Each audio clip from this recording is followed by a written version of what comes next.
और India TV में आपका स्वागत है। आप देख रहे हैं लाउड फॉर्मर शो।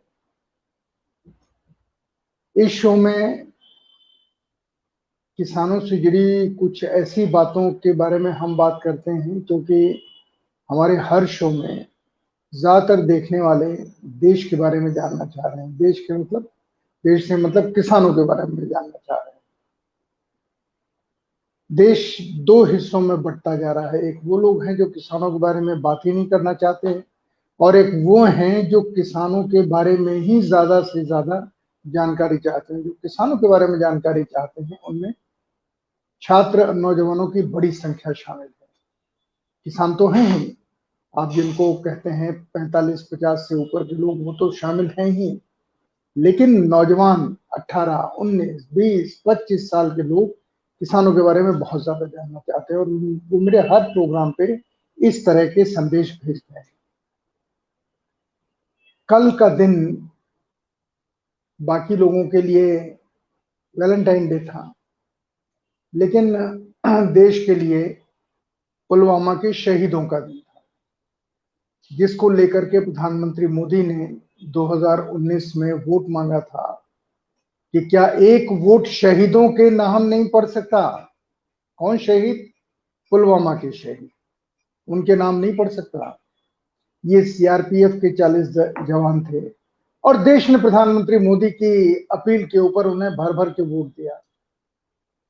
लेकिन वो तब ठगे से रह गए जब उन्हें पता चला कि हमारे देश का एक पत्रकार जो प्रधानमंत्री के सबसे नजदीक है, वो पुलवामा के हमले में शहीद हुए लोगों का मजाक उड़ा रहा है, और उस शहादत को दोबारा जीत से जोड़ रहा है कि अच्छा हुआ ये घटना हो गई, ताकि अब फिर मोदी जीत जाएंगे। ये कन्वर्सेशन है जो सबके सामने आ चुका है। मोदी जी के साथ नहीं है, उनके अपने के मित्र के साथ है, लेकिन ये बताता है कि उन्हें इसकी जानकारी थी और उन्हें इससे परम प्रसन्नता थी। इसलिए कल का दिन उन लोगों के लिए बहुत महत्वपूर्ण है जिन्होंने पुलवामा की शहादत को नमन किया, आंखों में आंसू भरे, और प्रधानमंत्री मोदी के कहने पर वोट दिया। लेकिन उन्हें तब ये जानकर बहुत धक्का लगा कि पुलवामा के शहीदों के घर वालों को कोई वचन नहीं दिया गया। ये सीआरपीएफ के जवान थे, इन्हें पेंशन भी नहीं मिली, जो नॉर्मल थी वही मिली। उनके घर वालों को नौकरी का आश्वासन दिया गया था, वो भी नहीं हुआ। उन्हें कहीं बुला करके सिर्फ 26 जनवरी की परेड में ही बुला के सम्मानित कर दिया जाता, नहीं किया गया। उनके घर वाले आंसू आंसू रो रहे हैं। और कल मैंने 2 रिपोर्ट्स देखी जिसमें पुलवामा के शहीदों के घर वालों की क्या हालत है, वो किस तरीके से अपना जीवन यापन कर रहे हैं, किस चीज की प्रतीक्षा कर रहे हैं। कुछ लोगों के तो घर में कोई बचा ही नहीं है, जो कोशिश भी करे वो अकेले ही रह गए हैं। क्या उनको देखने की जिम्मेदारी सरकार की नहीं है? सरकार कह सकती है समाज की जिम्मेदारी है। तो समाज तो जैसा बना दिया है, खंड खंड तोड़ दिया गया है, भावनाएं तोड़ दी गई हैं, विश्वास तोड़ दिए गए हैं। सरकार ने नहीं तोड़े हैं, लेकिन जो माहौल पिछले दिनों बना है, पिछले 5-6 साल से, उसने तोड़ दिया है। इसलिए कोई भी उनके घर जाकर के एक फोटो तो खिंचा आता है, लेकिन अब तो वो भी नहीं करता कि ये पुलवामा के शहीदों का परिवार है। इसका दुख कल बहुत हुआ, हमेशा सालता रहेगा कि हमने शहीदों के नाम पर जीत तो हासिल कर रहे, लेकिन शहीदों को हम भूल गए। और हमें शहीद तभी याद आते हैं जब कोई ऐसा दिन आता है। लेकिन कल देश के किसानों ने अपना कर्तव्य निभाया। देश में बहुत सारे, अधिकांश गांवों में कैंडल मार्च निकला। विशाल जुलूस तो नहीं, मोमबत्ती हाथ में लेके लोग निकले और उन्होंने पुलवामा के शहीदों को श्रद्धांजलि दी। हालांकि ये श्रद्धांजलि सारे देश में प्रधानमंत्री के द्वारा दिलवाई जानी चाहिए थी। जिस तरह उन्होंने थाली और कटोरी और नगाड़े पिटवाए थे कोरोना वॉरियर्स के, कोरोना से लड़ने वाले लोगों के सम्मान में, यही कल मेरी छोटी बुद्धि में लगता है प्रधानमंत्री जी को करना चाहिए था, और पुलवामा के शहीदों को, क्योंकि उन्हीं की वजह से उनकी जीत आसान हुई और उन्हें श्रद्धांजलि देने की बात उन्हें याद नहीं आई। अच्छा नहीं लगा। कल भूतपूर्व सैनिक अनशन पर बैठे, दिन भर के उपवास पे बैठे, पुलवामा के शानदार सैनिकों को, सीआरपीएफ के जवानों को, क्योंकि पैरामिलिट्री फोर्स भी सेना का ही एक छोटी टुकड़ी होती है मोटे तौर पर, और सीआरपीएफ तो हर उस जगह पर पहले फ्रंट पे रहती है जहां पर देश पे हमला होने का खतरा होता है। उसके बाद जब हमला हो जाता है पहले सीआरपीएफ उनका सामना करती है, बाद तब सेना आकर के उनका स्थान लेती है। तो कल भूतपूर्व सैनिक उपवास पे बैठे और उन्हें श्रद्धांजलि दी जो पुलवामा में शहीद हुए थे। गांव गांव में अधिकांश जगहों पर शहीदों के चित्र को लेकर या उनके नाम की एक तख्ती लेकर के, मोमबत्ती लेकर के जुलूस निकले, छात्रों ने निकाले, नौजवानों ने निकाले। कार्यक्रम तो ये देश का होना चाहिए। जब मैं देश कहता हूं तो आजकल देश एक ही है, भारतीय जनता पार्टी की पूरी सेना। आईटी सेल ने इसे बहुत याद नहीं किया, उन्होंने याद किया अमित शाह के बंगाल के दौरे को, असम के दौरे को, चुनाव को। उन्हें पुलवामा के शहीद याद नहीं आए। मैं कोई तंज नहीं कर रहा हूं, लेकिन मैं सिर्फ इतना कह रहा हूं कि जो देश के लिए शहीद हुए हैं, जब सन 62 के शहीदों की याद में रामलीला मैदान में सभा हुई तो लता मंगेशकर जी ने गाया था, कुछ याद उन्हें भी कर लो जो लौट के घर ना आए। लाइन कल भारतीय जनता पार्टी को याद नहीं आई, भारत की सरकार को याद नहीं आई। कुछ याद उन्हें भी कर लो जो लौट के घर ना आए। लेकिन उन्हें किसानों ने याद रखा, उन्हें इस देश के नौजवानों ने याद रखा, और उनके घर वालों ने कहा कि अगर संभव हुआ तो हम अपनी लड़की को भी सेना में या पुलिस में भेजेंगे। शहीद की पत्नी बोल रही है, मां बोल रही है, लेकिन वो नहीं बोल रहे हैं जिनके लिए इन्होंने शहादत दी। और यही शर्मनाक और अफसोसनाक हिस्सा है कल के शहादत के दिन का। वैलेंटाइन डे मनाया जाए कि न बनाया जाए, इसके ऊपर ज्यादा जोर था धार्मिक संगठनों का, अंध संगठनों का। लेकिन शहीदों की शेर है ना, शहीदों की चिताओं पर लगेंगे हर बरस मेले, वतन पे मरने वालों का यही बाकी निशान होगा। वो निशान कल भूल गए लोग, मेला नहीं लगा, याद नहीं किए गए पुलवामा के शहीद। पर किसानों ने याद किया, नौजवानों ने याद किया, उनके घर वालों ने याद किया, उनके पड़ोसियों ने याद किया, और ये जज्बा कायम रहा। पर अच्छा होता है, इसे सरकार भी याद रखती है और सत्तारूढ़ पार्टी भी याद रखती है। बड़े बड़े पंचायतें हो रही हैं, और पंचायतों में अब पार्टियां भी शामिल होने लगी हैं। अब पार्टियां अपने नाम से किसानों की पंचायत करने लगी। इस दृश्य को अच्छा कहा जाए या बुरा मुझे नहीं पता, क्योंकि टेलीविजन चैनल इसे कह रहे हैं कि अब किसान आंदोलन में राजनीति शामिल हो गई, क्योंकि कुछ विरोधी दल किसानों के समर्थन में पंचायत कर रहे हैं। इसलिए टेलीविजन चैनल कह रहे हैं, जो दरबारी चैनल, कि किसानों के आंदोलन में राजनीति शामिल हो गई।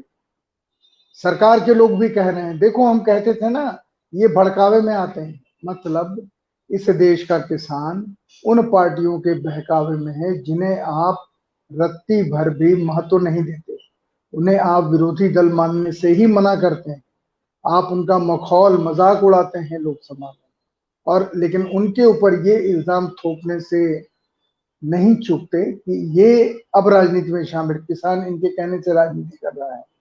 मतलब दुनिया के लोग हंसते हैं, देश के लोग हंसते हैं, इतनी मूर्खता भरी बातें, इतने मूर्खतापूर्ण तर्क अपने बचाव में दिए जा रहे हैं। आज किसान आंदोलन का एक पत्रकार, वरिष्ठ पत्रकार उर्मिलेश जी हैं, उन्होंने किसान आंदोलन के बारे में बहुत लंबी पोस्ट की है, सबको पढ़ना चाहिए। हम उसे चौथी दुनिया पे पुनः प्रकाशित कर रहे हैं। ये तीनों कानून हैं क्या, आपको जानना चाहिए।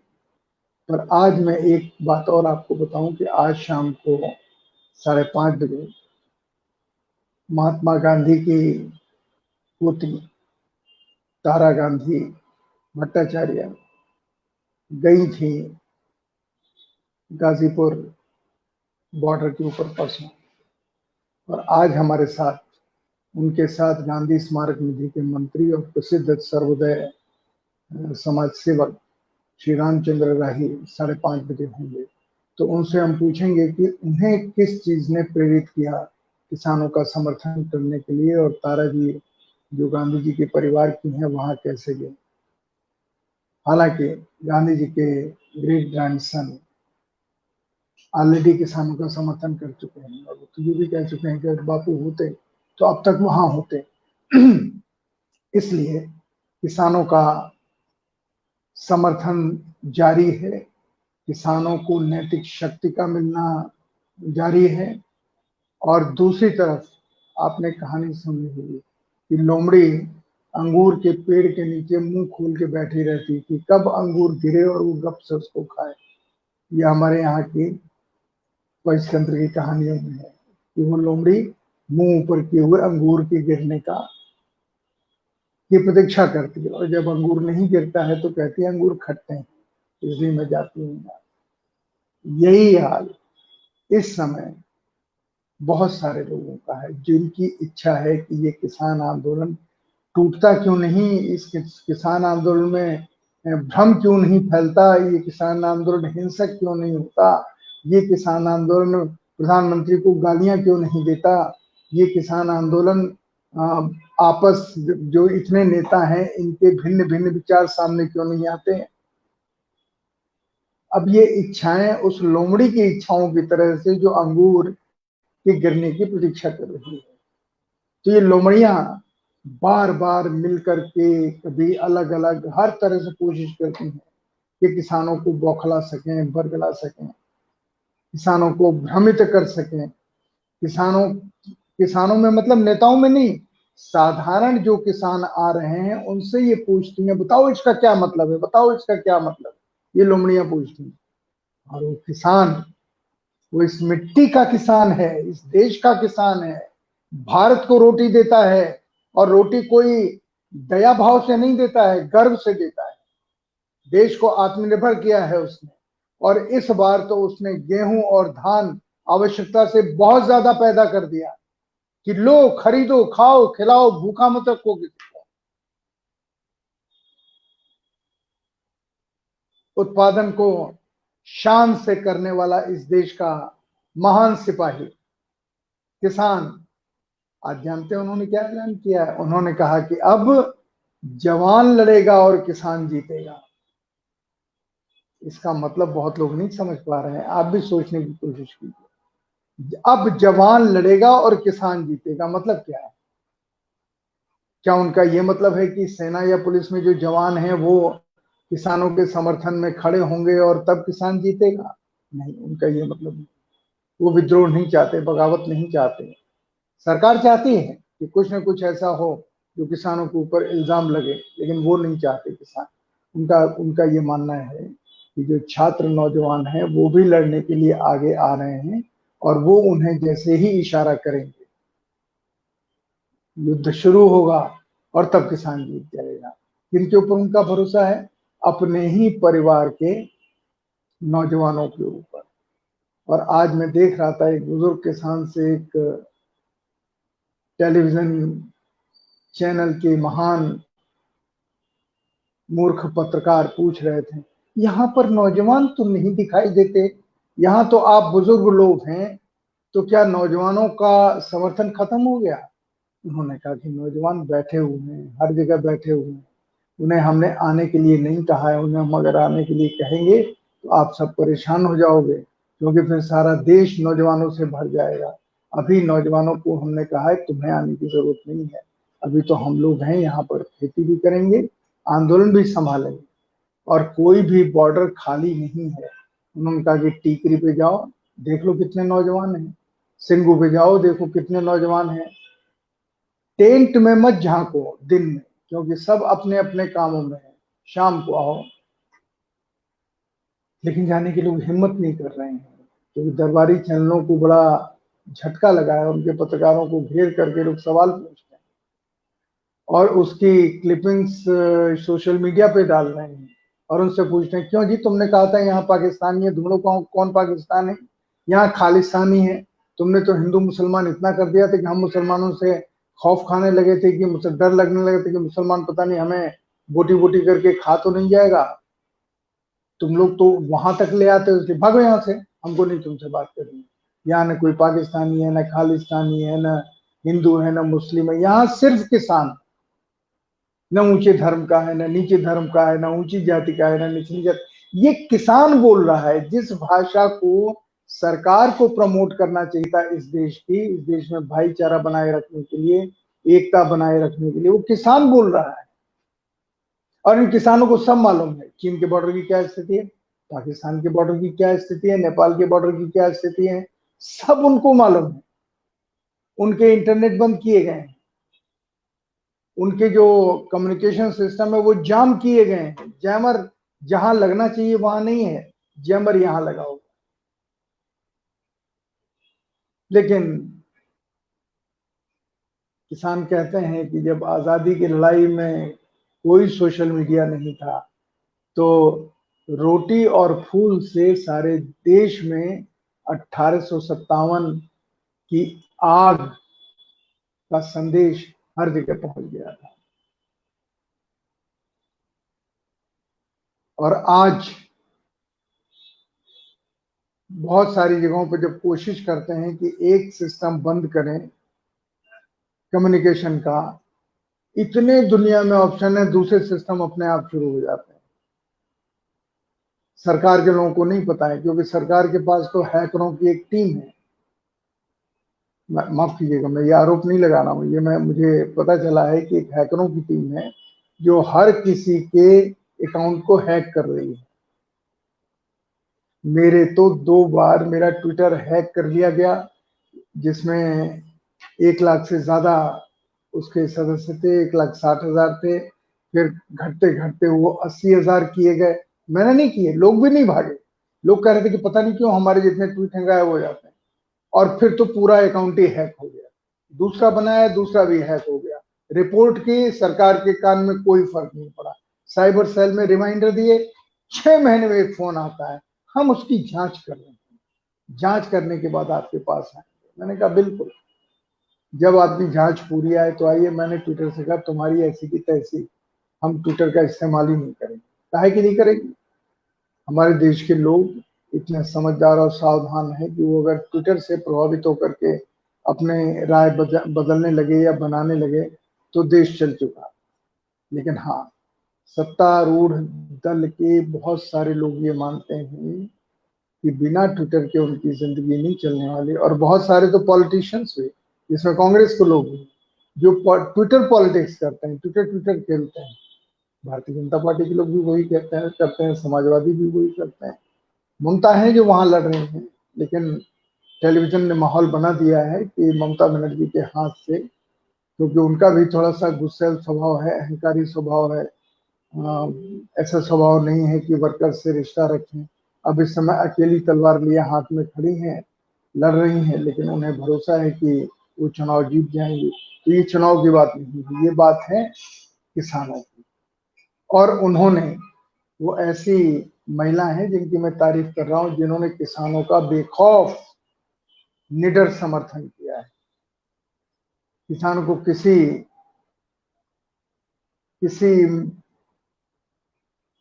तेजस्वी यादव, नीतीश कुमार, अखिलेश यादव, किसी के समर्थन की जरूरत नहीं।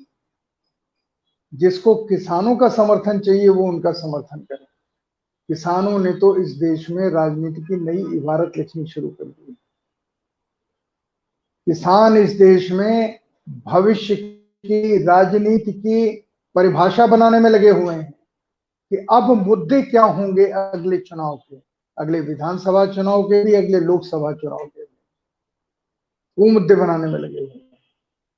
और उनके कुछ चुटवैये ये कहने में लगे हैं कि बंगाल का चुनाव तय करेगा कि देश की जनता सीएए के खिलाफ है या नहीं खिलाफ है। बंगाल का चुनाव तय करेगा कि किसानों का आंदोलन चलना चाहिए कि नहीं चलना चाहिए। मैं बार बार कह रहा हूं, हमारे देश में बहुत सारी परंपराएं मौजूदा सरकार ने डाली, पुरानी परंपराओं को खत्म किया है। कहते हैं वो हम नहीं मानते, तो दो चीज कर दीजिए ना। एक काम तो ये कर दीजिए, आप घोषणा कर दीजिए कि कांग्रेस के जमाने में या 2014 से पहले की जो सरकारें थी उनके किसी फैसले को हम नहीं मानते, हम सारे फैसलों को खत्म करते हैं, क्योंकि हम जनता के बहुमत से आए हुए हैं, हम इस देश की सार्वभौम सरकार हैं, हम चाहें तो जो कर सकते हैं। और लेकिन हम उन फैसलों को नहीं मानते हैं, चाहे वो कश्मीर संबंधी फैसला हो, चाहे चीन संबंधी फैसला हो, हम कुछ नहीं मानते। आप घोषणा कर दीजिए और फिर किसानों वाले मसले पे आप जनमत संग्रह करा लीजिए, लेकिन आप दोनों चीजें नहीं करेंगे। क्योंकि अभी आपको शायद ये लगता है कि अगर कुछ ऐसा किया तो कहीं देश न खड़ा हो जाए जैसे किसान खड़े हो जाए, पर किसान ऐसा कुछ नहीं चाहते। किसान तो ये चाहते हैं कि आप उन तीनों कानूनों को वापस लीजिए और एमएसपी को लेकर के कानून बनाइए। और आप कह रहे हैं किसानों की समझ में नहीं आ रहा है, किसानों को ये लग रहा है कि आपकी समझ में इतनी सीधी बात क्यों नहीं आ रही है। तो किसान तो कहीं से प्रभावित है नहीं। किसान को तो हमें ना अमेरिका की बात कर रहा है, ना कनाडा की कर रहा है, ना रूस की कर रहा है, ना कहीं की नहीं कर रहा है, ना चीन की कर रहा है। किसान तो सीधी सीधी बात अपने देश की, अपनी खेती की, अपने देश की तकलीफों की, पाला, गर्मी, ठंड, बारिश की बात कर रहा है। सिंपल, उस किसान को भटकाने की जो कोशिश हो रही है, किसान उससे बहुत सावधान है। और किसान कह रहा है कि अब जवान लड़ेगा। मैं फिर साफ कर दूं, विद्रोह की बात नहीं कर रहा है कि उसके घर के जवान विद्रोह कर दें सेना में और पुलिस में। वो कह रहा है जवान, नौजवान लड़ेगा, छात्र लड़ेगा और किसान जीतेगा। इतनी राजनीतिक भाषा तो राजनीतिक दल सोच ही नहीं सकते जिसकी घोषणा हुई। और मुझे ये घोषणा सुन के बहुत अच्छा लगा। जयप्रकाश जी कहते थे, गांधी जी की बात दोहराते, देश कभी अंधकार में नहीं होता। देश में ये कभी मत मानो कि देश में कोई विकल्प नहीं होगा, जो होंगे वो विकल्प नहीं है। आज किसान विकल्प दे रहा है, किसानों के परिवार के लोग, नौजवान, बीवी, बच्चे विकल्प दे रहे हैं। छोटा बच्चा, आपने देखा, एक छोटा बच्चा, मेरा ख्याल है मुश्किल से 2 साल का रहा होगा, हल चला रहा है खेत में। उसका पिता थक गया होगा, वो हल के पीछे घिसकता हुआ कीचड़ में हल चला रहा है। ये हिंदुस्तान है। इन किसानों को कौन हरा सकता है? जिसका 2 साल का बेटा हल चलाए, जिसका 4 साल का बेटा फसलों के ऊपर दवाई का छिड़काव करे, जिसकी पत्नी, जवान पत्नी और बूढ़ी पत्नी, मैं 2 परिवारों की बात कर रहा हूं, वो खेतों की फसल काटने की तैयारी में लगे हैं। तुम मत आना, तुम बॉर्डर पे रहना, मां कहती है जीत के आना, नहीं तो आना ही मत। ये उस देश की माताएं बहनें हैं किसानों की, जिन्होंने अपने पतियों को विदेशियों से युद्ध करने के लिए तिलक लगा के भेजा था और कहा था तुम नहीं आओगे तो हम यहां जौहर कर लेंगे। और ये सरकार नहीं समझ रही है कि वो किनके वोटों से, किनके अरमानों से, किनके विश्वासों को लेकर के जीती है। और अगर उनके विश्वास को लेकर जीती है तो उन्हें धोखा देने की जो कोशिश करेगा वो आज नहीं तो कल पछताएगा। उसके खिलाफ सारी कायनात होगी, सारी दिशाएं होंगी, जमीन होगा, आसमान होगा, भगवान होगा, उनके खिलाफ होगा। लेकिन इस देश के साथ, इस देश के किसानों के साथ सभी होंगे, क्योंकि किसान इस मिट्टी का बेटा है, जो मिट्टी अन्न पैदा करती है, जो मिट्टी आपको मरने के बाद अपने में फिर मिला लेती है, जो मिट्टी इस देश के माथे पे लगी हुई है। हमारे जवान जब दुश्मन से लड़ते हैं तो मिट्टी माथे पे लगाते हैं और उसे कफन मान करके अपनी जान दे देते हैं। उस मिट्टी में खेलता, जीता, पलता, बढ़ता है इस देश का किसान। उस किसान को धोखा नहीं दिया जा सकता, बहकाया नहीं जा सकता। अब वो किसान सारे देश में आंदोलन करने की योजना बना रहा है, सारे लोग चले गए हैं, बड़ी बड़ी पंचायतें हो रही हैं। तो देखिए किसान आगे क्या करते हैं और उनके इस वक्तव्य का क्या मतलब है कि जवान लड़ेगा, किसान जीतेगा। गूढ़ अर्थ है इसका, समझने की कोशिश कीजिए। सरकार से भी अनुरोध करते हैं कि इसे समझने की कोशिश करें। ये वाक्य बहुत हल्का नहीं। शाम को 5:30 बजे मुलाकात होती है श्री रामचंद्र राही के साथ और जानेंगे गांधीवादी सर्वोदयी जो नैतिक शक्ति के इस समय वाहक हैं, या जो जो नैतिक गांधी विनोबा की नैतिक शक्ति के इस समय रखवाले हैं, वो इस आंदोलन में क्यों। नमस्कार।